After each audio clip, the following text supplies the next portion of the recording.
stop for a second. Before you scroll, before you tell yourself, I'll listen later. Because what I'm about to say might save you 40 years of your life. I'm Daniel. I'm 81 years old. And if I could sit across from my 30-year-old self right now, I wouldn't talk to him about money. I wouldn't talk to him about success. I wouldn't even talk to him about health. I would grab his shoulders, look him in the eyes, and say, "You're chasing the wrong thing. And I know you are too. That thing you think will finally make you feel complete. The bigger salary, the dream house, the recognition, the perfect body, the applause. It won't. Not the way you think it will. I know because I spent most of my life chasing it. I grew up in a small industrial town outside Pittsburgh. My mother worked double shifts at a diner. My father drove a delivery truck until his back gave out. We weren't starving, but we were always behind, always calculating, always worrying. And I remember watching my father come home exhausted, shoulders bent, hands rough and cracked. He'd sit at the kitchen table quietly while bills piled up in front of him. No one respected him. No one noticed him. As a boy, I made a silent promise to myself. That will never be me. I was going to be important. I was going to be admired. I was going to be secure. So I worked. I worked like a man trying to outrun his own shadow. 60 hours a week, 70 sometimes. I missed birthdays. I missed school plays. I missed ordinary Tuesday dinners that now, looking back, were sacred. But I told myself it was temporary. I'll slow down when we're comfortable. I'll relax when we're stable. I'll be present when I've made it. There was always a when.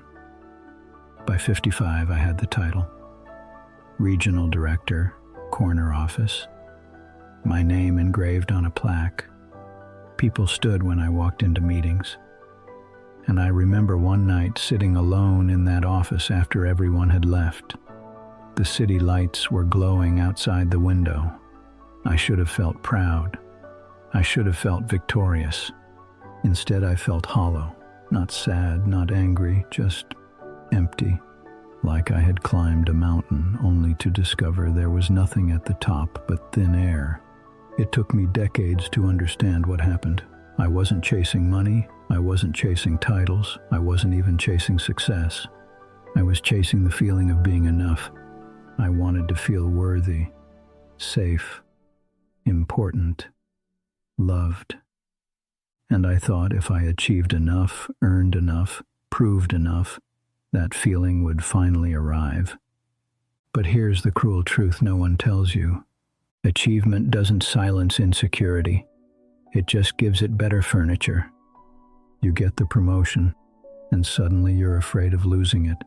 You buy the house, and now you're terrified something will go wrong. You earn respect, and now you're anxious about keeping it. The fear doesn't disappear. It just changes clothes. The same thing happened in my marriage. I thought being a good husband meant providing. So I provided. Bigger house, safer neighborhood, family vacations I barely attended because I was answering emails by the pool. My wife, Clara, once said something to me that I didn't understand at the time. She said, "Daniel, I don't need more things. I need you." I brushed it off. I thought she didn't understand pressure, responsibility, ambition. But what she meant was simple. She didn't need my income. She needed my presence. And there is a painful difference between being in the room and truly being there. We nearly lost each other in our late 40s, not because of betrayal, not because of money, but because I was emotionally absent. I was physically home, but mentally somewhere else, worrying, planning, chasing the next milestone. I almost sacrificed the love of my life for a version of success that never satisfied me. Now, I'm 81. Some of the men I grew up with are gone. Some are still here, but they're bitter, still comparing, still competing, still talking about what they should have had. I have a friend who's 88 and still angry that his brother did better financially. 88 years old and still keeping score. And then I have another friend, Miguel, 83, living in a modest apartment, knees failing him, pension small. And he is one of the most peaceful human beings I've ever known. He wakes up grateful. He laughs easily. He listens deeply. One afternoon he told me, "I spent 50 years trying to become someone. Now I'm just trying to be." That sentence changed me, because that's the secret no one explains when you're young. Life is not about becoming someone impressive. It's about becoming someone at peace. Real freedom isn't wealth. It isn't applause. It isn't even perfect health. Real freedom is when someone criticizes you and it doesn't shake your soul. When you don't need everyone to approve of you.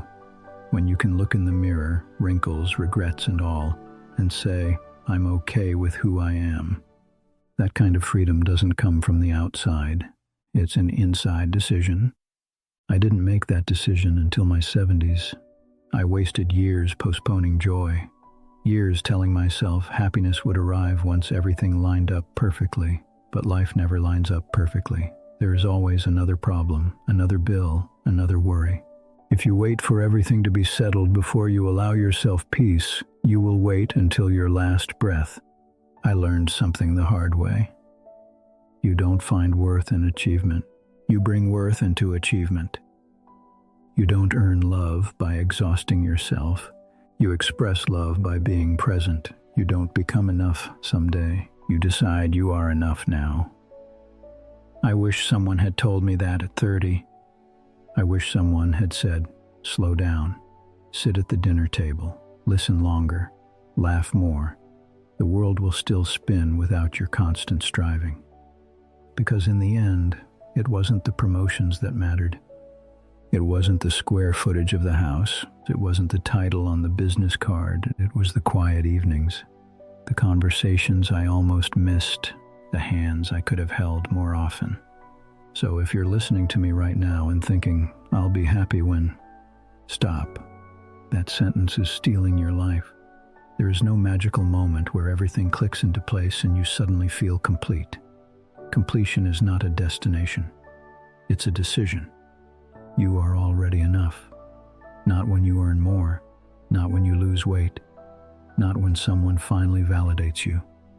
Right now, I'm 81 years old. I've chased the wrong dreams. I've learned the hard lessons. And if my voice carries any weight, let it carry this.